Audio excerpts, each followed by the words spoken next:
Don José. Rápidamente repasemos dónde estamos en COVID en Panamá.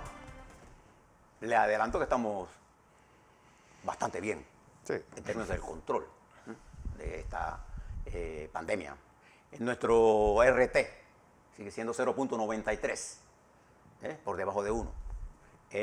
Los casos positivos en SEC.4 subieron de 4.6, nos movemos ahora más en inferior, más cerca del 5 que del 10, y siendo 5 un punto de referencia para decir que tenemos el virus. Tuvimos 4.6, 4.5, estamos moviéndonos cerca de ese margen de error entre el 5 y ojalá bajemos del 5. Bajemos del 5 como tuvimos en marzo. marzo. Sí, claro. Por otro lado tenemos los casos activos cayendo en 7.350. Recuerda que estuvimos hace una semana en 14.000 aproximadamente. Le doy el número redondo para que usted tenga una idea de cómo nos movemos. La dinámica del virus. 5 muertos, 95 en cuidados intensivos. Tenemos 295 en salas. Disponemos de 350.000 aproximadamente en vacunas nuevas de Pfizer y ayer llegaron 204.000 de AstraZeneca, de manera que disponemos de casi 500.000 de vacunas para este periodo. Está llegando en forma regular y masiva la vacunación, que ha sido un éxito en la República de Panamá. No podemos negar que es un éxito que tiene que ver con lo que ha hecho el gobierno, sin duda alguna, y lo que ha hecho el pueblo panameño, que va a vacunarse masivamente. Y eso es importante. Ayer escuchaba al doctor Fauci en una entrevista que hizo Wolf allá en la CNN en los Estados Unidos, diciendo que uno de los grandes problemas de los Estados Unidos es que la gente ya llegó a un punto que no quiere vacunarse. Sí. Hay 70, 80 millones de no vacunados en los Estados Unidos, que son los causantes de esta nueva ola que hay ahí. Y los muertos en un 95% vienen de los no vacunados. Eso no quiere decir que si usted está vacunado no se va a infectar. Aquí hay 2 ejemplos de ello. Usted puede estar vacunado, pero cuando usted está vacunado, el efecto del virus en usted es menor. Entonces tenemos que vacunarnos. Y yo me siento orgulloso de eso que hemos hecho los panameños, vacunarnos. Y todos tenemos que vacunarnos. No tiene que obligarle a nadie. Usted tiene que saber que es una obligación suya para su familia, para usted. Bien. Yo quisiera hablarles de 2 temas legales. Ayer yo estaba contento por lo de Mayer Mirrachi. Ahí tienen en sus manos ustedes, Fernando. Me gustaría que usted viera. Mayer, a través de su abogada, la doctora Ana Belfo, una gran abogada y una gran amiga, presenta ante los medios un comunicado en la que tiene un párrafo, Fernando, que quisiera que usted leyera.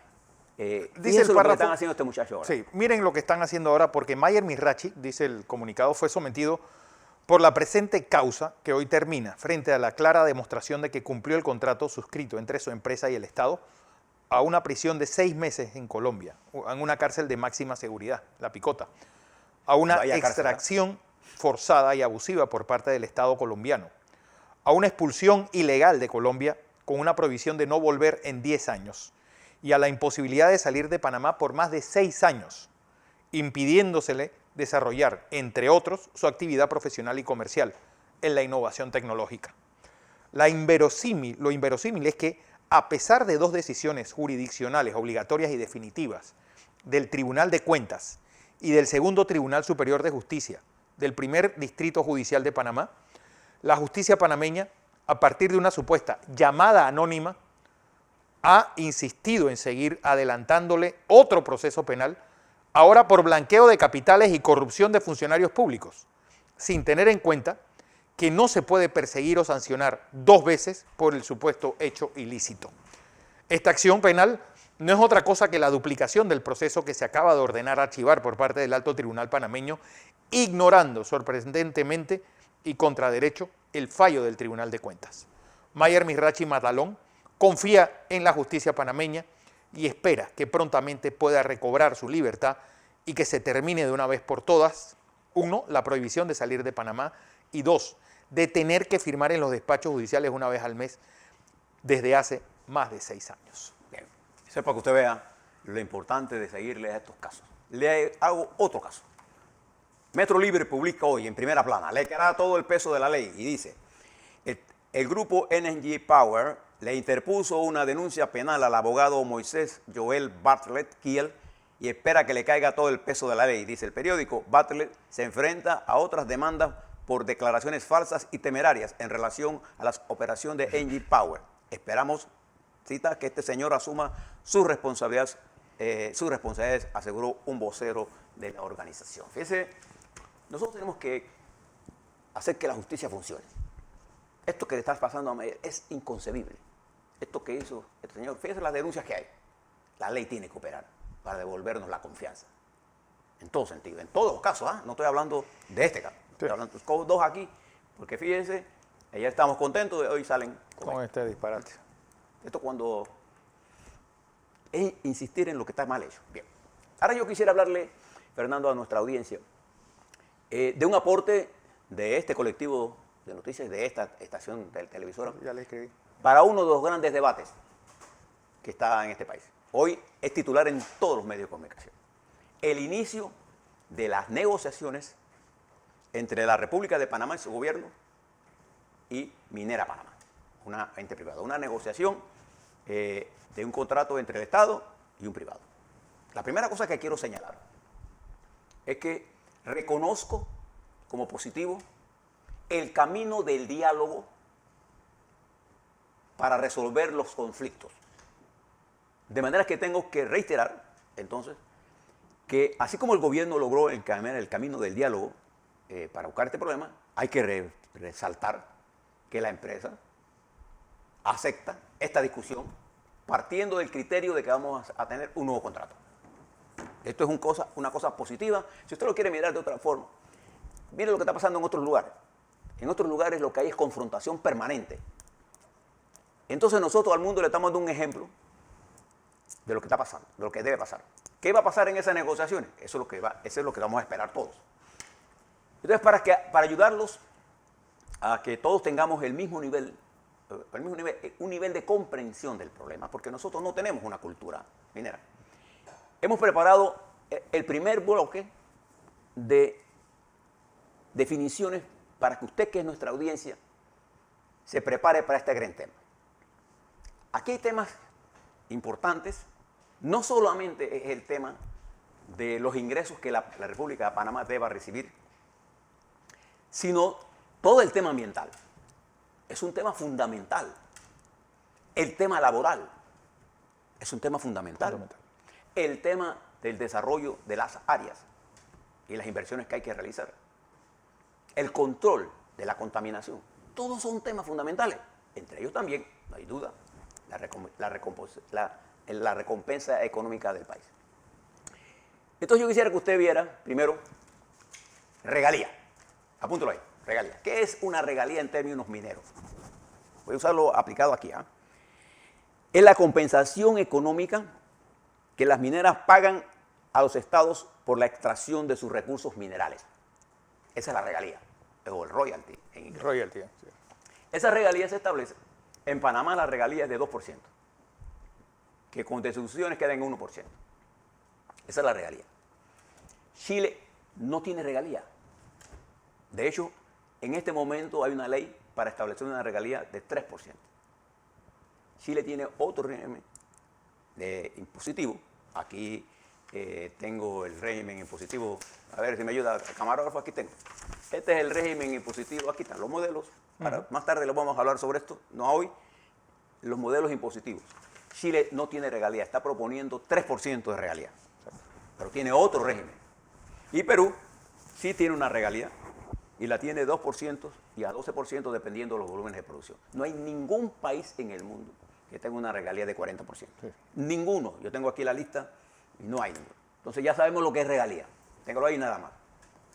Como vamos a entrar al primer tema, entonces hemos preparado para usted algunas definiciones que usted debe manejar para que conozca esto. Primero, ¿qué es una concesión de exploración?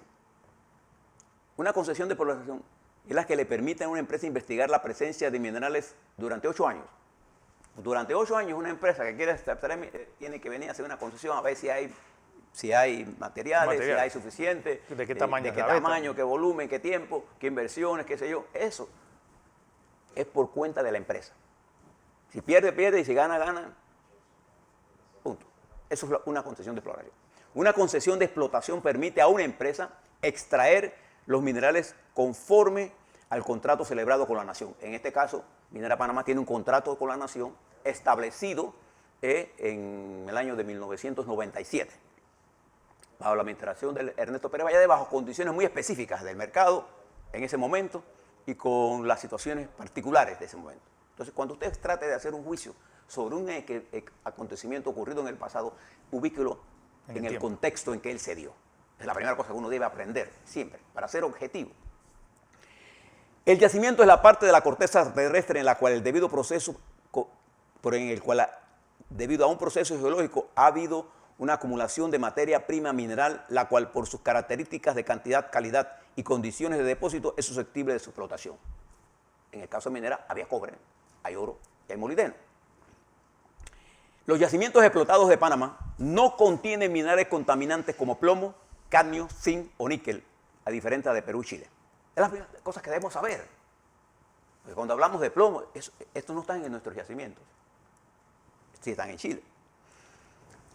Pero ¿qué cosas debemos saber? Además, vamos a comenzar con el ambiente. ¿Es o no el tema ambiente un tema fundamental? Tiene que serlo. Claro que lo es. Pero yo quiero que ustedes sepan, no hay actividad humana, no hay ninguna actividad humana que no genere daños al ambiente. Entonces, por eso existen las medidas de mitigación. Cuando usted construye una carretera, cuando nosotros hicimos la presa hidráulica de Bayano, lo hicimos en un área donde había área boscosa de 30.000 hectáreas y que se pretendía inundar sin deforestar. Entonces el general Torrijos ordenó la deforestación de esa área para no crear lo que usted ve en el Canal de Panamá, que se inundó con toda la foresta. O sea, en esta época moderna, lagos como Gatún y Bayano no se harían más. Por el efecto que tiene negativo, sin duda alguna, en la naturaleza. Cuando usted construye barriadas, carreteras, lo que usted haga, está produciendo un daño al ambiente. Entonces usted tiene que crear las medidas de mitigación. Entonces el ambiente, en minería, hay mucha gente que dice cosas de ambiente que no son ciertas, pero este no es el momento de entrar a la controversia. Ahí va a venir la controversia, sí. Lo que necesitamos es que usted tenga claro, entonces, ¿qué son los puntos importantes que hay que discutir? Entonces, ahí es donde viene este principio. El principio de lo que es el cierre de las minas. La empresa esta tiene una mina, está explotando, ha hecho una inversión de 7.000 millones, tiene 6.700 trabajadores, 1.700, 1.800, 1.900 proveedores, tiene 22.000, 30.000 empleados indirectos, tiene un peso importante en el PIB panameño. 4%. Bien. Entonces, esa empresa tiene que tener un programa de cierre. Que empieza desde que empieza la explotación. ¿Y qué es eso? El plan de cierre de minas no es cerrar la mina hoy, no. Es un instrumento de gestión ambiental conformado por acciones técnicas y legales que deben ser efectuadas por el titular de la actividad minera a fin de rehabilitar las áreas utilizadas o perturbadas por la actividad minera. Es decir, ¿qué quiere decir esto? Que el plan de minas, que es parte del debate que se va a hacer ahora, debe estar incluido en el contrato. Sí. De manera que la empresa, cuando explote, voy a decir cualquier número, 40 años. Por 40 años explote los primeros 200 hectáreas. Cuando termina de explotar esas 200 hectáreas, él tiene que comenzar inmediatamente el plan de restablecimiento de la flora de esa área para recuperar y dejarlo en lo más parecido a como estaba. Exacto. ¿Sí? Entonces, allí es un tema en el que hay que discutir a fondo porque tenemos que tener ese plan. Tenemos que tener los recursos para que la institución ambientalista tenga el equipo humano de ingenieros, de técnicos, de dafólogos son los que estudian los suelos, de especialistas en química de agua, para estudiar lo que pase en cualquier momento, con independencia de la mina. Entonces es un recurso que tiene que poner el Estado de las regalías o de los impuestos que cobre de ese. Así es. Entonces el problema ambiental tiene otros temas importantes, largos, que tienen que ser resueltos primero. Después tenemos que ver el problema laboral, que es tan importante. ¿No les parece que es laboral lo importante? Claro. Sí. También tenemos que ver el tema de inversiones y de contaminaciones por carbón. tenemos que mirar el tema que tiene que ver entonces con las cuestiones financieras. Pero para entenderlo, igual que pasa en el sector eléctrico, la economía eléctrica tiene terminologías. La economía minera tiene terminologías. Por ejemplo, hay un término que usted debe comenzar a aprenderse desde ahora, que es la tasa impositiva efectiva media, el TIME. De eso vamos a hablar. Sí. Pero, ¿qué es lo que queremos hacer nosotros? Sería bueno que los canales de televisión, todos, hagan lo que estamos haciendo. Lo que nosotros necesitamos es que nuestra audiencia entienda que es lo primero se eduque en lo que vamos a discutir, porque esta será una discusión. Fíjense quiénes son los que encabezan esta negociación. Por la parte de gobierno se encuentra nuestro ministro de Comercio, Ramón Martínez, un muchacho bien preparado. Ustedes lo vieron en la entrevista que le hizo Castalia Pascual en estos días.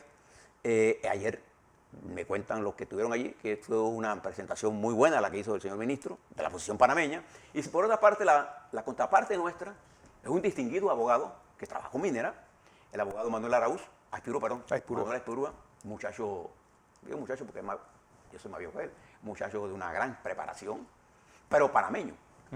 Y él va a defender lo que él tiene que defender. Entonces, no tengo la menor duda que en ambos equipos de Minera Panamá, en toda esta discusión, habrá choques, distanciamientos, posiciones duras, puntos que a veces no se encuentren, y habrá que buscar la solución. Claro. ¿Cuál es la solución que nosotros vamos a buscar? Es fácil decirlo. Nosotros tenemos que buscar una solución en la que la República de Panamá sea beneficiada no solamente por las medidas ambientales, las medidas laborales, las medidas de inversión en las comunidades, las medidas de recuperación económica, sino que logre también que ese acuerdo permita que la empresa minera tenga la capacidad financiera y el interés de una tasa de retorno adecuada para el sector minero. Ese es el punto de equilibrio. Ahora, ¿cuál es el resultado? Tengamos el contrato. Vamos a tener una diferencia en el 77, porque ahora tenemos una discusión. Esto tiene que ser pasado por el gabinete, tiene que haber un debate, y habrá debate, habrá transparencia. Lo que nosotros queremos es que usted tenga la mejor información técnica y no se deje llevar de cálculos mal hechos o de ilusiones de que una mina es la mina del rey Salomón. No, esto tiene un costo, tiene una inversión, de una rentabilidad.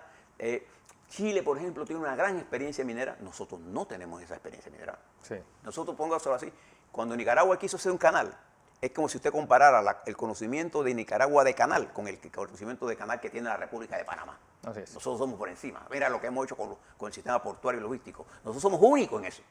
Nosotros nos comparamos con Estados Unidos en términos de logística de ellos. Y nosotros somos más eficientes que ellos. En algunas áreas ellos son más eficientes que nosotros. Entonces, cuando usted compare Panamá con Chile, y fíjese, Chile no tiene regalía. Tiene otro sistema. Otro sistema, sí.